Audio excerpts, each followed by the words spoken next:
Hello दोस्तों, शिखर की ओर में आपका फिर से स्वागत है। बेबीलोन का सबसे अमीर आदमी इस बुक के राइटर हैं जॉर्ज एस क्लेसन। तो चलिए इस बुक के बारे में चर्चा करते हैं। इस बुक के चैप्टर मैंने पहले ही आपके सामने शेयर कर चुकी हूँ, तो इससे अगले चैप्टर के बारे में चलो हम चर्चा करते हैं। सोने के 50 सिक्के सारे उसके। वह अपने भाग्य पर विश्वास नहीं कर पा रहा था। उन खनकते सिक्कों में कितनी ताकत थी। वे कुछ भी खरीद सकते थे, एक बड़ा मकान, मवेशी, घोड़े, रथ, जो भी वह चाहता था। पर वह सोच रहा था कि मैं कैसे इसका इस्तेमाल करूं। तो उसने आसपास सजी रंगीन चीज़ों को बिना दाएं बाएं देख पीछे की आवाज़ों से उधर जा रहा था, तो उसने देखा एक कालीन पर बैठा मैथन दिखा, जो उसने काले गुलाम द्वारा दिया जा रहा भोजन कर रहा था। मुझे आपकी सलाह चाहिए, क्योंकि मुझे पता नहीं कि मुझे क्या करना है। मेथन का पतला चेहरा दोस्ताना मुस्कान के साथ चमका। तुमने क्या बेवकूफ़ियाँ की हैं जो तुम्हें सोने के महाजन से सलाह मांगनी पड़ रही है? क्या तुम जुए में हार गए हो? नहीं नहीं, ऐसा नहीं है। मैं सोने की इच्छा नहीं करता, बल्कि मुझे तुम्हारी सलाह की ज़रूरत है। तो उसने बोला कि अरे, ऐसा क्या हो सकता है कि अगर तुम्हें राजा का उपहार मिला है तो तुम्हें क्या परेशानी हो रही है? मैंने राजा के सिपाहियों के लिए भालों का नया डिज़ाइन दिया था, जो उन्हें बहुत पसंद आया। इसलिए उन्होंने मुझे सोने के 50 सिक्के दिए और मैं अब असमंजस में हूँ। मैं तो आकाश में घूमने वाले सूरज से प्रार्थना करूँगा कि कोई मुझसे यह बांट ले। मेरे दोस्त, मेथन ने बताया, यह एक अच्छा विषय है जो तुम चर्चा के लिए लाए हो। सोना अपने मालिक के लिए जिम्मेवारी लेकर आता है और उसके लोगों के लिए नई बदली हालात लाता है। यह डर लाता है कि कहीं खो न जाए या कोई उसे चुरा न ले। यह शक्ति की भावना और अच्छा करने की क्षमता भी लाता है। साथ ही यह कई अवसर लाता है जिससे उसकी अच्छी नीयत मुश्किलों में बदल जाती है। क्या कभी निन्वे के किसान के बारे में सुना है, जो जानवरों की भाषा समझ सकता था? मैं इसे तुम्हें बताऊंगा, क्योंकि उधार लेने और देने के मामलों में पैसों के एक हाथ से दूसरे हाथ में जाने से कहीं ज़्यादा होता है। यह किसान जो जानवरों की भाषा समझ सकता था, हर शाम मैं खेत में रुकता था ताकि उनको बोलते हुए सुन सकूं। एक शाम उसने एक बैल को गधे से अपने काम की शिकायत करते हुए सुना, मैं सुबह से लेकर रात तक हल जोतता हूँ, लेकिन तुम आराम करते हो। तुम एक रंगीन कंबल में लिपटे रहते हो। यह गधा उसने खतरनाक पैरों के बावजूद एक अच्छा इंसान था और उसने बैल से सहानुभूति हुई। मेरे अच्छे दोस्त, उसने जवाब दिया, तुम बहुत मेहनत करते हो और मैं तुम्हें आराम दिलाना चाहता हूँ। सुबह में जब गुलाम तुम्हें जोतने के लिए आए तो ऐसे आवाज़ करना मानो तुम बीमार हो और काम नहीं कर सकते। बैल ने शुरुआत की, तुम मेरे अच्छे दोस्त हो। तुम्हारी सलाह के कारण आज मैं एक दिन आराम कर पाया। और गधे ने जवाब दिया, किसी और सीधे आदमी की तरह दोस्त की मदद करने चला था और उसका काम करने पर मजबूर हो गया। मुझे लगा था कि तुम्हें नहीं दिखेगी, लेकिन यह बहुत सरल है और यही है वह यह है, अगर तुम अपने दोस्त की मदद करना चाहो तो वह इस तरह से करो कि दोस्त का भार तुम पर ना आ जाए। मैथन मुस्कुराया और उसकी मुस्कान में सालों का अनुभव छुपा था। क्या एक कर्ज अच्छी तरह से बनाया जा सकता है अगर उसे लेने वाला उसे ना चुकाए? जिस इंसान को भी मैं कर्ज देता हूँ, मैंने उससे एक टोकन लेकर मैं एक टोकन चेस्ट में डाल देता हूँ। तब तक रहता है जब तक कर्ज वापस न मिल जाए। जब वह लौटा देते हैं तो मैं टोकन वापस कर देता हूँ, लेकिन अगर वह कभी भी नहीं लौटाते तो यह हमेशा मुझे याद दिलाता रहता है कि वह मेरे विश्वास के लायक नहीं था। एक अन्य श्रेणी में वे लोग हैं जिनकी कमाने की क्षमता होती है। वे तुम्हारे जैसे लोग जो मेहनत करते हैं और पैसे कमाते हैं। कुछ ऐसे हैं जिनके पास ना तो संपत्ति है ना कमाने का क्षमता। जिंदगी कठिन होती है। मैथन ने ढक्कन खोला। रोडन ने आगे झुककर देखा। चेस्ट के ऊपर सबसे ऊपर एक कांसे का नेक पीस था जो लाल कपड़े में था। मैथन ने इसे उठाकर प्यार से सहलाया। यह हमेशा मेरे चेस्ट में रहेगा, क्योंकि इसका मालिक भगवान को प्यारा हो गया है। मैं इसे प्यार से रखता हूँ क्योंकि ये उसकी याद दिलाता है और वह मेरा अच्छा दोस्त था। इसके बाद बेबीलोन के कई व्यापारियों पर मुझे उनके अच्छे व्यवहार के कारण विश्वास है। उनके टोकन मेरे बॉक्स में आते रहते हैं। अच्छे व्यापारी इस शहर की संपत्ति हैं और बेबीलोन की बढ़ती समृद्धि के लिए उनकी मदद करने से मुझे फ़ायदा होता है। मैथन ने फिरोज़ा में खुदा हुआ एक पान का पत्ता निकाला और उसे फर्श पर गुस्से से फेंक दिया। इजिप्ट का कीड़ा, जिस लड़के का ये है उसे मेरा सोना लौटाने की कोई फिक्र नहीं है। जब मैं उसे डांटता हूँ तो वह कहता है कि मैं कैसे पैसे चुका सकता हूँ अगर मेरा भाग्य मेरे साथ नहीं है। जवानी महत्वाकांक्षा से भरी होती है। जल्दी पैसे कमाने के लिए जवानी बेवकूफ़ी से कर्ज लेती है। अनुभव ना होने के कारण जवानी को पता नहीं होता कि बिना सोचे समझे कर्ज लेना एक गड्ढे गहरे में जाने के समान है, जहाँ कई दिनों तक रहना पड़ सकता है। तुम मुझे कई चीज़ें बता रहे हो जो मैं सुनना चाहता हूँ, लेकिन मुझे मेरे सवाल का जवाब नहीं मिल रहा। तुम्हारा लक्ष्य अच्छा है और तुम्हारी महत्वाकांक्षा सामान्य है। मैं तुम्हें सोने के 50 सिक्के देने में खुश होऊंगा अगर तुम मुझे इस बात की सुरक्षा दे सको कि तुम उन्हें लौटा सकोगे। अगर इस बेवकूफ़ी से दिया जाए तो इसे वापस नहीं पाया जा सकता। एक समझदार महाजन अपने काम पर खतरा नहीं चाहता और वापसी की सुरक्षा चाहता है, लेकिन मदद सोच समझ कर की जानी चाहिए, नहीं तो किसान के गधे की तरह तुम मदद करने के चक्कर में दूसरों की मुसीबत खुद पर ले लोगे। तुमने अपनी मेहनत से जो कमाया है और तुम्हारी मेहनत ने जो तुम्हें दिया है उसका पुरस्कार तुम्हारा है और कोई भी इंसान तुम पर इसे देने का जवाब नहीं डाल सकता जब तक यह तुम्हारी खुद की इच्छा ना हो। हर साल जब तुमने मेहनत की तो तुमने अपनी बचत में से सोने का एक सिक्का बचाने के लिए खुद को अच्छी चीज़ों से महरूम रखा। क्या तुमने सोचा कि तुम्हारी बहन उस 50 साल की मेहनत को कांसे पिघलाने में बर्बाद कर सकती है जिस पर उसका पति व्यापारी बनने के लिए प्रयोग कर रहा है? मैं सोने का महाजन हूँ क्योंकि मेरे पास व्यापार में इस्तेमाल करने से ज़्यादा सोना है। मेरी इच्छा है कि मेरा सोना दूसरों के लिए मेहनत करे और वह ज़्यादा सोना कमा सके। रोडन, तुम्हारे पास अब वह सोना है जिसे तुम्हें और भी ज़्यादा सोना कमाने के लिए लगाना चाहिए। तुम मेरी इस तरह सोने का महाजन होने वाले हो। अगर तुम अपने खजाने की सुरक्षा कर सको तो यह तुम्हें अच्छी आमदनी देगा और आनंद और लाभ का अच्छा स्रोत बनेगा, लेकिन तुम अगर इसे फिसल जाने दोगे यह अनंत दुख और पछतावे का कारण बनेगा जिसे तुम हमेशा याद रखोगे। बुद्धिमानी से कर्ज में दिया गया सोना कमाई में तुम्हारे बूढ़े होने से पहले दुगना हो सकता है। अगर तुम इसे खोने का खतरा उठाते हो तो तुम वह भी खोने का खतरा उठा रहे हो जो यह कमा सकता है। उन लोगों के सत्संग में रहो जिनकी सफलता तुमने देखी है, ताकि तुम्हारा खजाना उनके कुशल इस्तेमाल के कारण अच्छा कमा सके और उनके ज्ञान और अनुभव से सुरक्षित रह सके। जब रोडन उसकी सलाहों के लिए धन्यवाद देने लगा, उसने सुना नहीं बल्कि उसने कहा, राजा का उपहार तुम्हें बहुत कुछ सिखाएगा। अगर तुम सोने के 50 सिक्कों को बचाए रखना चाहते हो तो तुम्हें बहुत सावधान होना होगा, क्योंकि छोटा बड़ा पछतावा अगर हमें होता है तो उसके लिए हमें सावधानी बरतनी चाहिए। दिनों का योद्धा बूढ़ा बंजर उस रास्ते की रखवाली कर रहा था जो प्राचीन बेबीलोन की दीवारों के शिखर तक जाता था। यह कहानी है बेबीलोन की दीवारों की। यह हमें बताती है कि उनकी दीवार कितनी मजबूत थी और वहाँ पर जो आशा के विपरीत उत्तर के सीरियन शासक सेनाएं आ रही थी, तो उन्होंने ये बताया कि दीवारें की रक्षा करेगी या फिर बेबीलोन नष्ट हो जाएगा। पर उन्हें यह नहीं पता था कि बेबीलोन की दीवारें इतनी मजबूत हैं और वो उनकी रक्षा करने में सक्षम है। बूढ़ा बंजर समाचार के लिए सही जगह पर था, पर युद्ध के सबसे निकट था और हमलावरों की आवाज़ को सबसे पहले सुन सकता था। बूढ़ा व्यापारी उनके नज़दीक आया।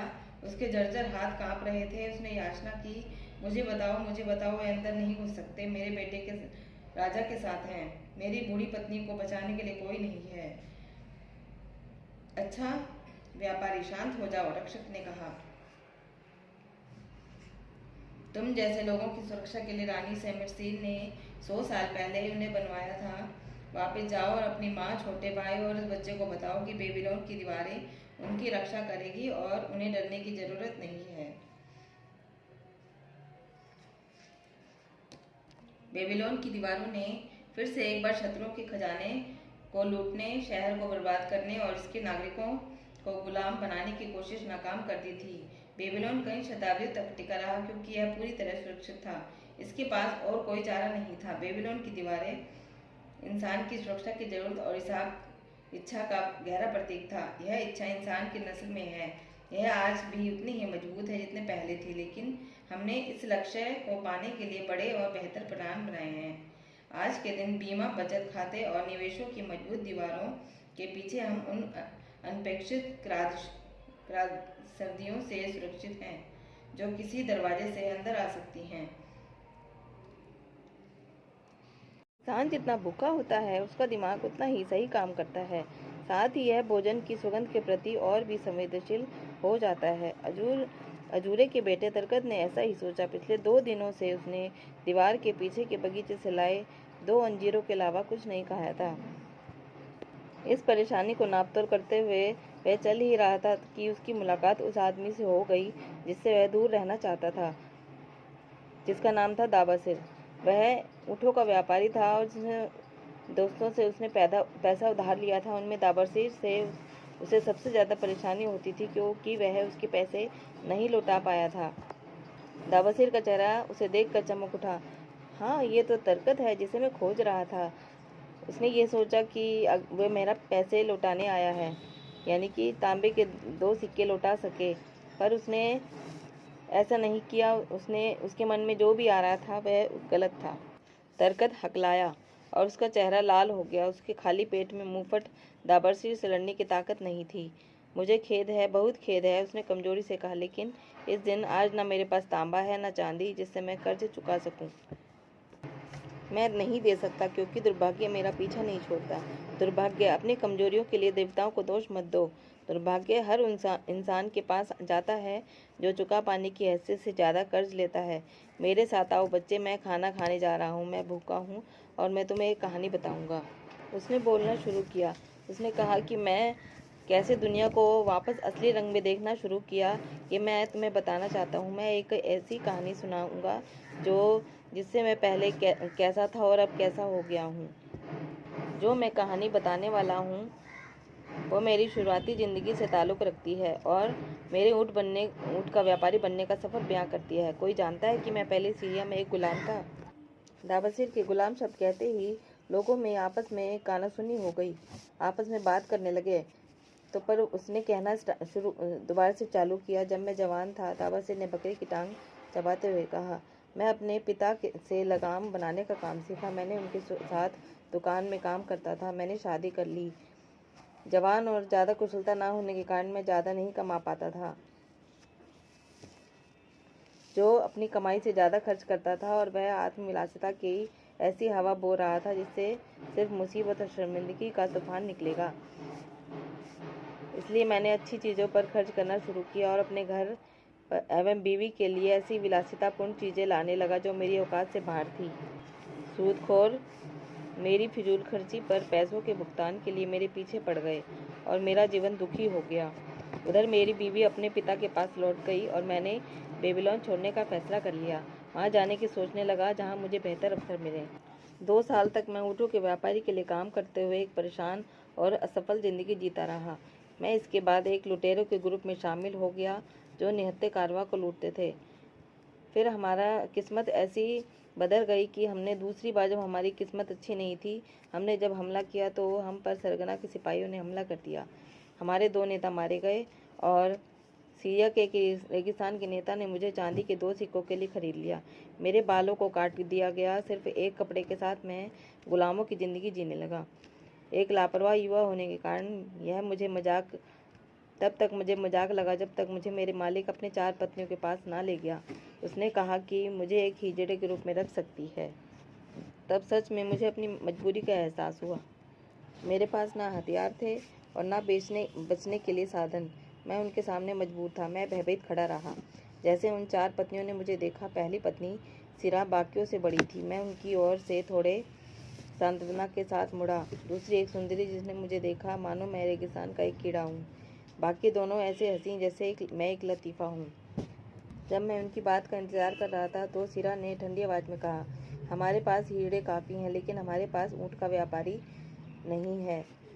तो और जो भी हैं, अगर हैं तो जो भी हैं वो बेकार हैं। आज के दिन मुझे बीमार माँ के पास जाना है, वो तो गुलाम नहीं है जो मेरे ऊँट को ले जा सके। इस गुलाम से पूछो कि क्या वह ऊँटों को ले जा सकता है। मेरे मालिक ने मुझसे पूछा। मैं उन्हें बैठा सकता हूँ, उन पर सामान डाल सकता हूँ, उन्हें बिना थकाए लंबी यात्रा पर ले जा सकता हूँ। सिरा, अगर तुम चाहो तो इस आदमी को ऊँट का ख्याल रखने के लिए रख सकती हो। उसके बाद उसने सिरा को बताया कि मैं यात्रा के दौरान कि मैं जन्म से गुलाम नहीं हूँ, लेकिन एक आज़ाद इंसान का बेटा हूँ जो बेबीलोन में लगाम बनाने का काम करता है। मैंने उसे अपनी कहानी भी सुनाई। तो उसके बाद उसने बोला कि तुम अपने आप को आज़ाद कैसे कह सकते हो जब तुम्हारी कमजोरी तुम्हें इस हाल तक ले आई है। अगर एक इंसान में गुलाम की आत्मा है तो भले ही उसका कैसा भी जन्म हुआ हो, वह गुलाम हो जाएगा। जैसे पानी अपना स्तर खोज लेता है, अगर वह एक इंसान में आज़ाद इंसान की आत्मा है तो क्या वह अपने दुर्भाग्य के बावजूद अपने शहर में सामान्य नहीं हो जाएगा। 1 साल तक मैं गुलाम रहा और गुलामों के साथ रहा, लेकिन मैं उनके जैसा नहीं बन सका।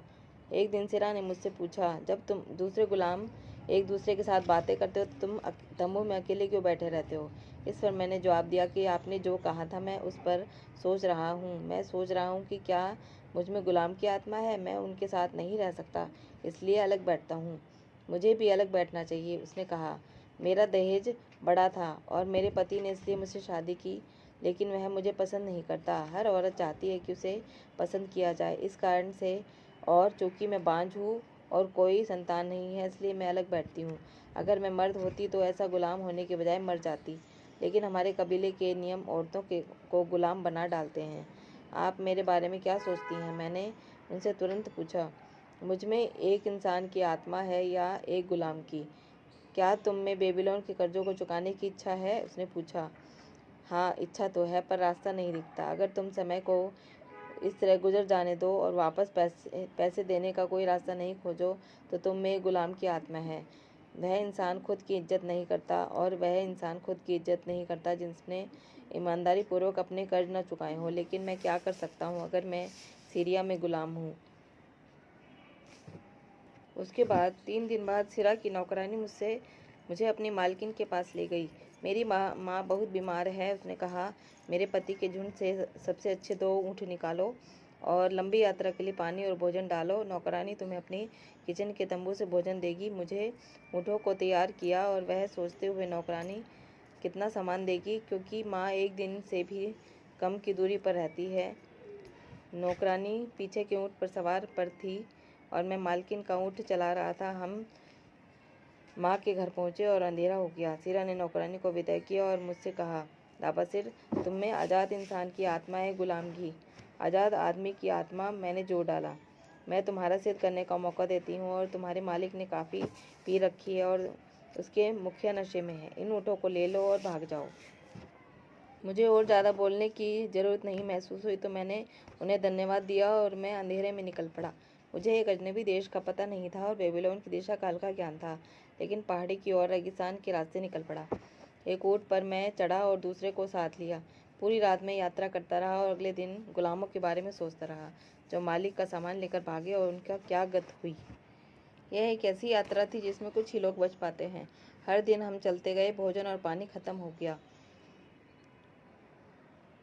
क्या इस शांत जगह पे मैं मर जाऊंगा। मेरा दिमाग पहले से ज़्यादा स्पष्ट हो गया। मेरा शरीर अब ज़्यादा जरूरी नहीं था। मेरे सूजे और खून से भरे होंठ, मेरी सूखी जीभ, मेरा खाली पेट, अब उन सब में पिछले दिन का दर्द भरा था। मैंने अनाकर्षक दूरी में देखा और फिर से मेरे मन में सवाल आया, मुझ में गुलाम इंसान की आत्मा है या आज़ाद इंसान की। लेकिन अगर मुझ में आज़ाद इंसान की आत्मा है, तब क्या मैं अपने आप को बेबीलोन वापस ले जाऊंगा। जिन लोगों ने मुझ पर विश्वास किया उनके पैसे चुकाऊंगा, अपनी प्यारी पत्नी को खुशियाँ दूंगा और अपने माता पिता को शांति और संतुष्टि दूंगा। तुम्हारे कर्ज वह दुश्मन है जिन्होंने तुम्हें बेबीलोन से दूर भगाया। सिरा ने कहा था। हाँ, ऐसा ही था। मैं क्यों नहीं एक मर्द की तरह टिका रहा। मैंने क्यों अपनी पत्नी को उसके पिता के पास जाने दिया। एक नई दृष्टि से मैंने चीज़ों को देखा जैसे मुझे देखना चाहिए। पहले मैं बेबीलोन की जाऊंगा और हर उस इंसान से बात करूंगा जिसका कर्ज मैंने लिया नहीं चुकाया। मैं उन्हें बताऊंगा कि सालों तक भटकने और दुर्भाग्य के बाद में मैं अपना कर्ज चुकाने आया हूँ। जितनी जल्दी देरता चाहे, फिर मैं अपनी पत्नी के लिए घर बनाऊंगा और ऐसा नागरिक बनूंगा जिस पर मेरे माता पिता को गर्व होगा। मेरे ऊँटों की उम्मीदी आंखें मेरी आवाज़ में एक नई तरंग महसूस करके चमक उठी। काफ़ी कोशिशों के बाद वे अपने पैरों पर खड़े हुए। बहुत दयनीय संकल्प के साथ उन्होंने अपने पैरों को उत्तर की ओर बढ़ाया, जहाँ मेरे अंदर की आवाज़ ने कहा कि बेबीलोन होगा। हमें पानी मिल गया और हम उपजाऊ ज़मीन पर पहुँचे जहाँ घास और फल थे। हमें बेबीलोन का रास्ता मिल गया, क्योंकि आज़ाद इंसान की आत्मा समस्याओं का हल खोजती है, जबकि एक गुलाम की आत्मा शिकायत करती है। मैं क्या कर सकता हूँ जबकि मैं एक गुलाम हूँ? जहाँ संकल्प हो वहाँ रास्ता मिल ही जाता है, दाबसिर ने जवाब दिया। चूँकि मुझ में संकल्प था, इसलिए मैं रास्ता खोजने निकल पड़ा। पहले मैं उस इंसान के पास गया जिससे मैंने कर्ज लिया, और उसके बाद कईयों ने मुझे लताड़ा, लेकिन कईयों ने मेरी मदद करने की पेशकश की। उनमें से एक ने मेरी काफ़ी मदद की। वह था सोने का महाजन मैथन। यह जानने पर कि मैं सीरिया में ऊँट का ख्याल आता, वह मुझे बूढ़े नेबुटूर के पास ले गया, जो ऊँट का व्यापारी था, जिसे राजा ने अपने लिए ढेर सारे ऊँटों को खरीदने के लिए नियुक्त किया। उसके साथ मैं ऊँटों का ज्ञान बहुत काम आया। धीरे धीरे मैं तांबे और चांदी का हर सिक्का चुका पाया। तब अंत में मैं अपना सिर ऊंचा कर पाया ताकि मैं अपने आप को सम्मानीय महसूस कर सकूं। इस तरह से बेबीलोन के ऊँट के व्यापारी दाबसिर की कहानी खत्म हुई। उसे अपनी आत्मा मिल गई जब उसे सत्य का एहसास हुआ, एक ऐसा सत्य जिसे बुद्धिमान लोग काफ़ी समय से जानते थे। यह कई युगों से लोगों को मुसीबतों से निकालता आया है और सफल बनाते आया है, और आगे भी ऐसा ही करता रहेगा, जिनमें इसकी जादुई शक्ति समझने की बुद्धि है।